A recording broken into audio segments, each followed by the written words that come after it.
I wanted to introduce our speaker, if you're ready.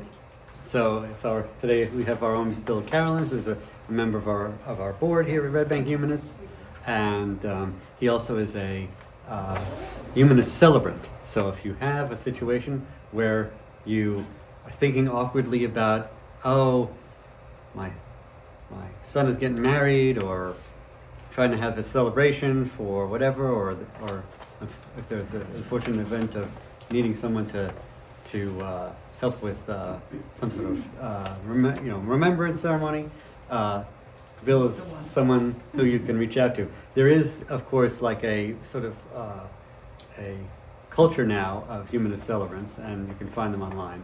But Bill is not only a member of a group and local, but he's a very talented guy. So thank you. You should definitely consider him in that regard. So he's come to talk to us about Timothy Snyder's book from a few years ago that was written hot on the heels of Donald Trump's first election, and it is unfortunately still relevant. Thank you, Eric. All right, so we're starting with On Tyranny. All right, and it's 20 Lessons from the 20th Century by Timothy Snyder. It is not a difficult read. Right. So if you want to get it, I encourage that. First of all, please silence your cell phones.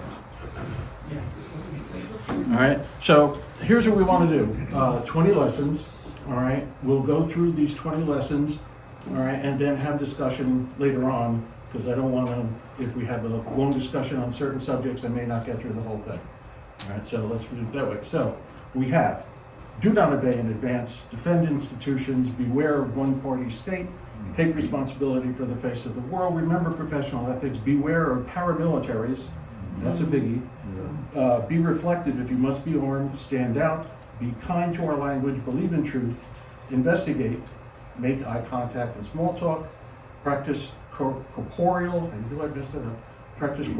politics, establish a private life, contribute to good causes, learn from peers in other countries, listen for dangerous words, be kind when the unthinkable arrives, be a patriot, and be as courageous as you can. So, first of all, we have history of tyranny. So, the founding fathers, all right, they were educated men, all right, and they learned from history. All right, so, and they sought to avoid tyranny. Along the lines of history, Aristotle warned that inequality brought instability. Plato believed that demagogues exploited free speech to instill themselves as tyrants. All right, so we can learn from recent history, like in this case, the 20th century. And, all right, especially European history. So you have Soviet Union and Nazi Germany. Those are the two really most famous and illustrious, or infamous, I should say, examples. But there are others. All right, and then First and Second World Wars, before and after that, all right, some took advantage of those events and created totalitarian societies. So the first lesson is, do not obey in advance, okay? Most power was given to the authoritarian freely. All right, Hitler was elected in 1932, and he formed a government. He was elected, all right? The Communist Party won the elections of 1946 in Czechoslovakia. All right, and with little resistance, all right, the Nazis and the Communists moved quickly. They saw they could, they did. And, right, yeah, there you go. So here we have a current example. Organizations, Paramount, Columbia University, Disney, Republican lawmakers, all right, they folded, when threatened by President Trump. I just found out, I just read this morning, all right, that Cornell University, Yes. all right, Yes. just paid. So that was one thing I was worried about while making this, is that by the time I got to talk to you, it would be cold.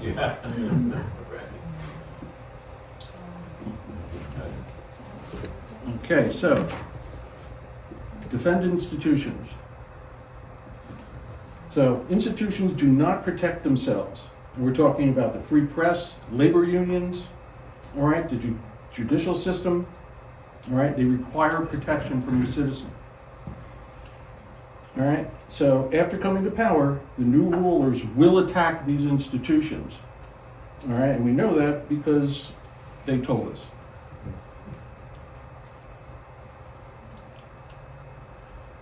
So, lesson 3, beware of the one-party state. All right, we need to support the multi-party system and defend free and fair elections. All right, the election of the Nazi Party in 1932, all right, was the last meaningful election until the end of World War II. All right, electing the communists in 1946 ended democracy in Czechoslovakia. All right, the vote in 1990, all right, in Russia was the last real free and fair election, all right, in Russia so far. All right, and voter suppression, all right, usually favors one party over another. And after the Citizens United decision, all right, the wealthy can control the narrative, and it seems that they are so far. If through, political ads or out-and-out bribes.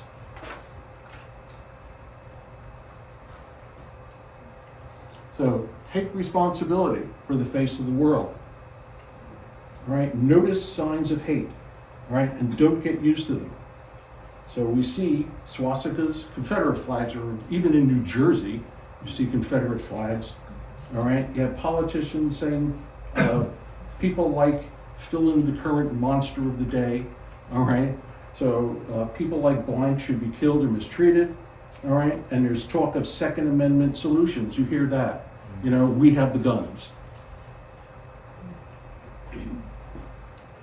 So in the early 30s in the USSR, all right, land was needed for industrialization. They wanted to become a more industrial society. So what happened is that prosperous farmers, all right, were portrayed on posters as pigs. All right, and these were spread all over the country. All right, so you can take away land, all right, from pigs, and eventually an awful lot of farmland was just seized from these prosperous farmers. All right, I'm gonna get behind the bed. In 1933, right, Jewish shops were identified as Jewish, and a boycott was encouraged, all right, to keep them, all right, from being successful. All right, and ICE raids have become normal occurrences. All right, they don't even make the news anymore. All right, they're just done. Every once in a while, you'll see a film, a video, all right, of somebody being thrown into a van or knocked down or whatever. But basically, that's the only reporting. All right, there are ICE raids occurring all over the place, and it's not even news anymore. We are getting used to that. Remember professional ethics. All right, so when political leaders, right, set a bad example, right, professionals in the government, right, need to remember their oaths. All right, anybody who works for the government does not say an oath to a particular individual. They say it to the Constitution. However, all right, authoritarians need obedient civil servants. All right, now, lawyers in Germany, all right, twisted the law to serve the Nazi party. And businessmen exploited prisoner labor. All right, and more recently, all right, Trump's lawyers have brought crazy cases to court and indicted his enemies. Bar associations have been slow to act, all right, but they did disbar Giuliani and some others. All right, RFK Jr. has discredited proven therapies and advanced quackery. All right, state governments and medical associations have opposed this, but the question is how often? I'm going to spend a little time on this one. All right, so be wary of paramilitaries. All right, when people with guns start wearing uniforms, the end is near. All right, when pro-leader groups, and in this case we all know who that leader is, when pro-leader groups infiltrated the police and the military, the end has come. Armed groups first degrade the political order, then transform it. And I think you all know what that picture is of. So, speaking of which, during the January 6th, 21 riots at the Capitol, many extremist groups participated. I won't go into the entire explanation, but you have the Proud Boys, the Three Percenters, the National Socialist Club, NSC 131. I find that kind of ironic, talking about socialism. No White Guilt. The irony of that is incredible. All right, Boogaloo Boys, and the Oath Keepers. All right, they were all there at certain numbers, but they were all there and represented.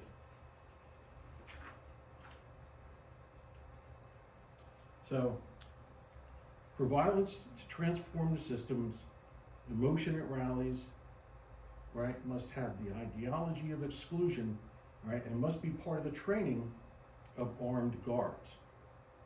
All right, so they first challenged the police and the military, the aforementioned January 6th. They penetrate the police and the military, and I think that's ongoing. And if you ever see the recruiting ads for ICE, Yeah. all right, hey, you a cop and, you know, you got kicked out, come join us. And then they transform the police and the military. So the only question now is that done or is it ongoing?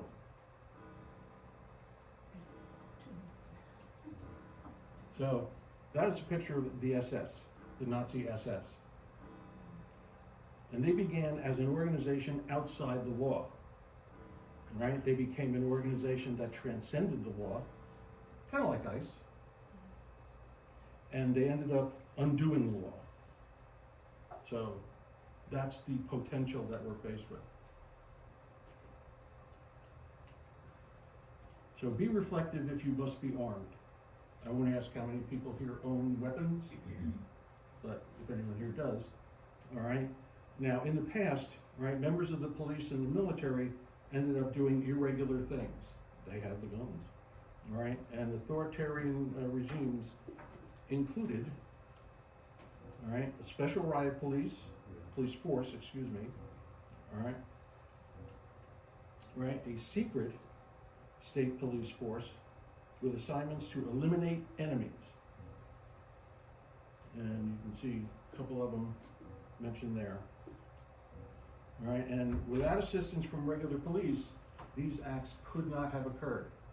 All right, they had to have cooperation, so whether it was internal or members of the police joined these groups, all right, they couldn't have happened without the cooperation, all right, of local police forces.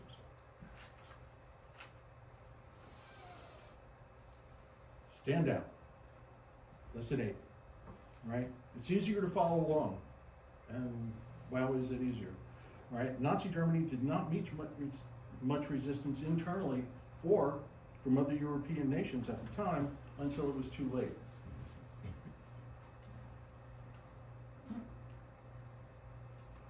All right. when you display resistance, others will follow. And as mentioned there, all right, the French resistance brought together many different groups. And there are other ways to stand out, which not on this slide. Right? In June 1950, Republican freshman senator from Maine, Margaret Chase Smith, all right, gave her Declaration of Conscience speech on the Senate floor. The speech criticized Senator Joseph McCarthy without mentioning his name. She remained a senator until 1968, so it did not affect her career. All right, but at that time, that was not a very popular position to take, but she took it. In 1892, Ida B. Wells Barnett, all right, used existing press stories and first-hand investigations to uncover the truth about lynching. Once again, 1892, not a whole lot of white people cared, but she took that position.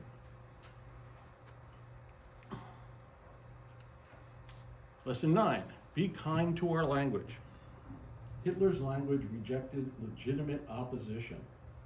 And the people, right, always meant us, not them. Encounters were struggles. I think of Portland right now.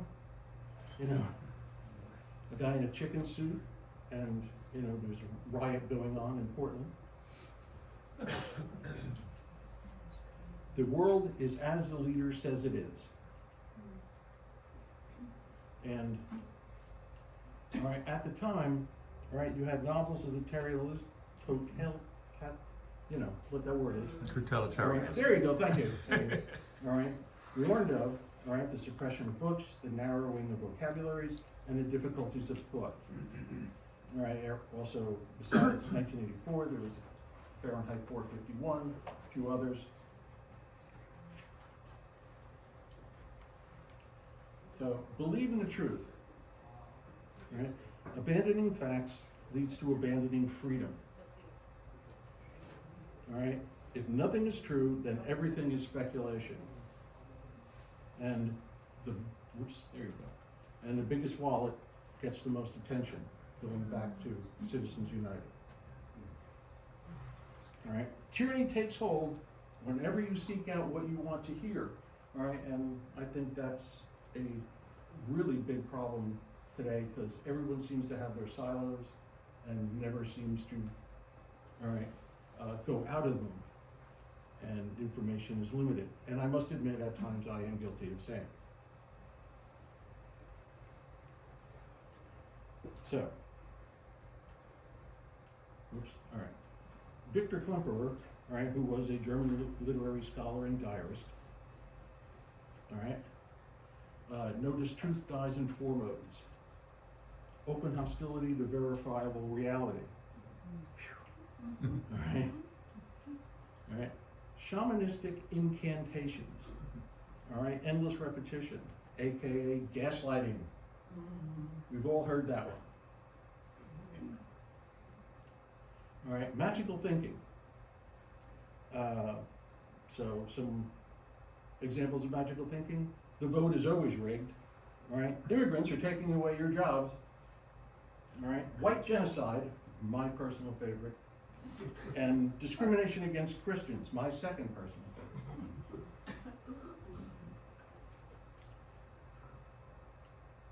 And misplaced faith, aka God said so. So investigate. All right? Figure things out for yourself. All right? Our beliefs are based on what we know. So ensure you get your information from reputable sources, all right? Like investigative journalism. All right, so investigative journalism is worth paying for. All right, be responsible for what you communicate. Know the facts. Beware the leader who criticizes the investigators. What's the Smith, Mr. Smith, the prosecutor? All right, and you pay for other services, right? Why not the facts?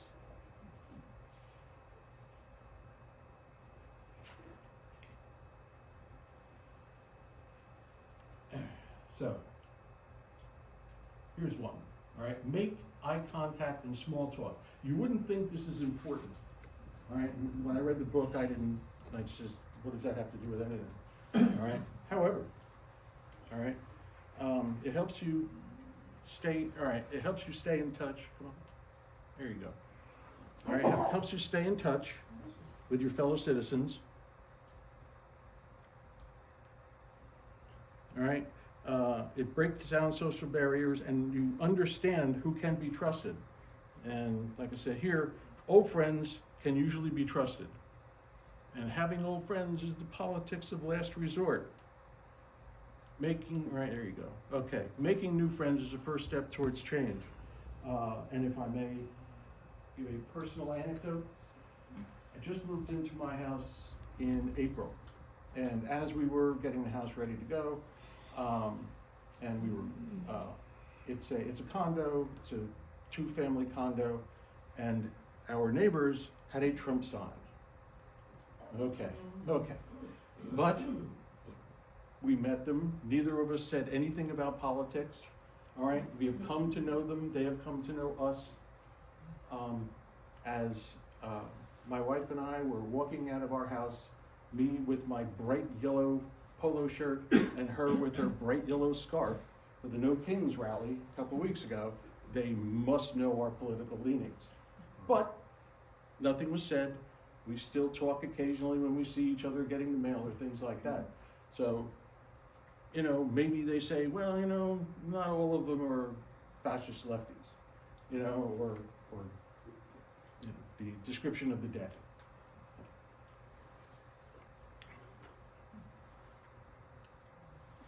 So practice corporeal politics. And if you're anything like me, you had to look this up. So corporeal means relating to a person's body, especially as opposed to their spirit. So we got that. All right, so take it to the streets. Get outside. Be part of the protests with people you do not know. Maybe make new friends. All right, see lesson 12. All right, and for resistance to succeed, 2 boundaries must be crossed. The first is ideas need to appear to different kinds of people, and you need to get out of the home.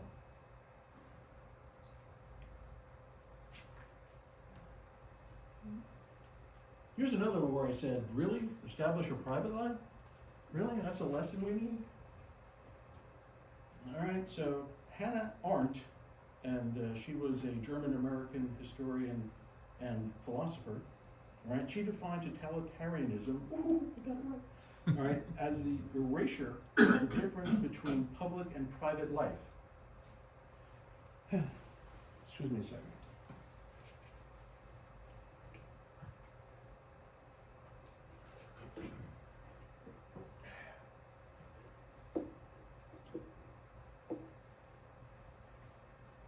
And so we are free if we control what people know about us. Right? No one's reputation can survive total scrutiny. And we see that so often now. Somebody picks up a social media post from 2017, and ruins their career. All right? Social media makes us more transparent. Talk to people. Have personal exchanges in person. All right, and so what people know about us? Well, if you think about Facebook, X, Instagram, Amazon, and just about everything else you do on the internet, somebody has recorded that and knows what you're thinking. All right, the algorithms are incredible. I'll be looking at articles, and sometimes I purposely, like I said, don't be in your silo, I purposely click on some article from some conservative source, all right, knowing what it's going to say, but I still do it, just in case they tell me something I don't know. Then the algorithm kicks in, and I start getting more of them. So you want to confuse people? You want to confuse the algorithm? Look at both sides. Doesn't know what to do with that.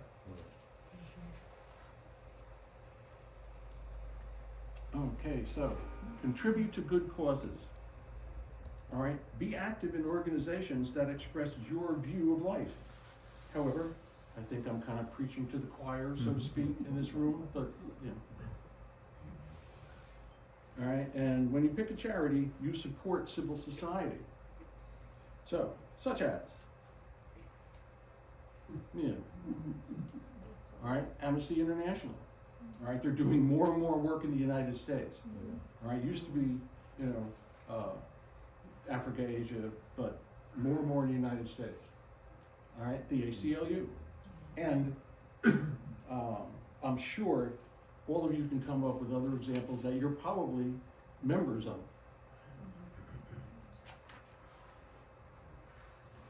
Okay, so learn from other countries. All right, make sure that you and your family have passports to visit other countries and cultures. I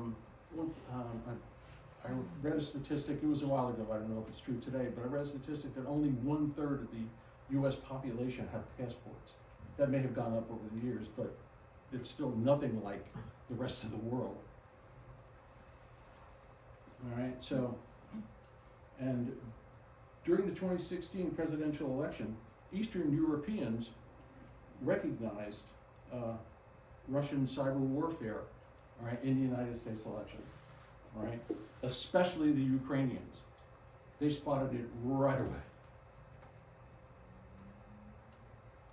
And, Ukraine. All right, listen for dangerous words. You have extremism and terrorism. We hear that 100 times a day. All right, watch out for emergency and exception. All right, beware of the patriotic vocabulary. All right, Carl Schmitt, who was a German jurist, author, and political theorist, all right, he explained the fascist government. All right, here we go. There are no rules if everything is an exception. And everything is an emergency. Tariffs. Huh? The tariffs. There you go. Yeah. That's funny. There was an example I was going to bring up. Sorry. No, it's okay. Very good. We're on the same page. Sorry. All right.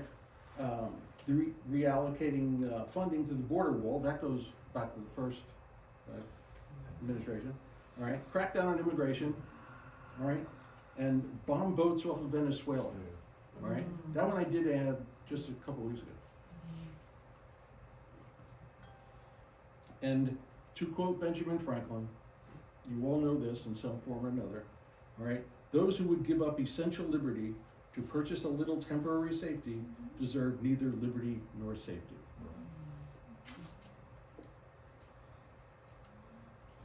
Be calm when the unthinkable arrives.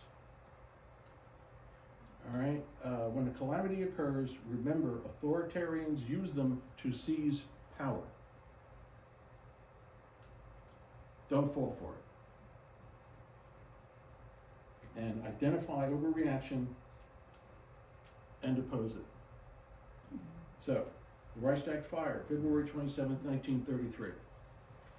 Blamed on the communists, the Nazi Party won a decisive victory in the parliamentary election on March 5th, a week later.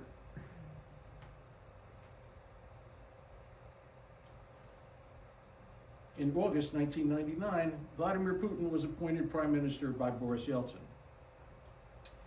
Putin's approval rating was low. In September, there were a series of explosions in buildings in Russian cities. Putin blamed them on Russia's Muslim population with no evidence. All right, his approval rating soared. And lately, we have Charlie Kirk's assassination. Who was showing me the envelope? There you go. Thank you, sir. Yeah, I received an envelope asking for donation. All right, the cities are in crisis. Talking about Portland before, you know, there's one block where there's demonstrations, and yet the city is on fire. And once again, I'm sure you all can come up with other examples. So be a patriot. Set an example as a good American. All right. A patriot supports our constitutional republic.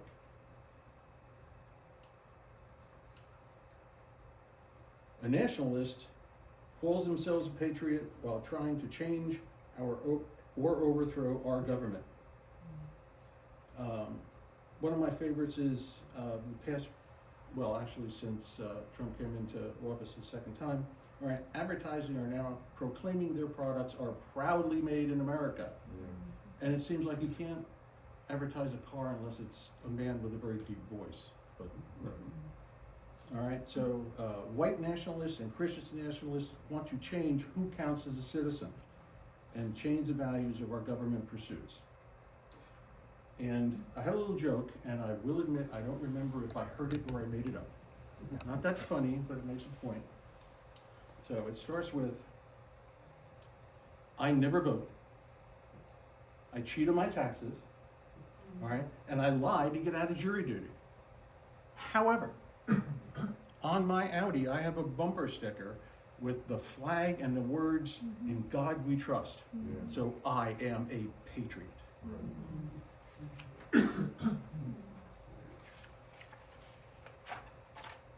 Lastly, be as courageous as you can. Be prepared to stand up for democracy. Okay, so those are the 20. So what I would like to do, all right, is start a discussion here, and those are the 20, and bring up any you like, but I'd like to start it, all right, by saying, number 20, be as courageous as you can. I think, for me anyway, is the most important, all right, because you need courage for almost any of the other actions that are talked about in here, all right, and I will be frank, I don't know if I can be that brave. All right, it takes a lot, especially when it's going to get worse before it gets better. All right, to speak out in public. All right, when you never really know who's listening. So, questions? Oh, okay. Oh, well, yes.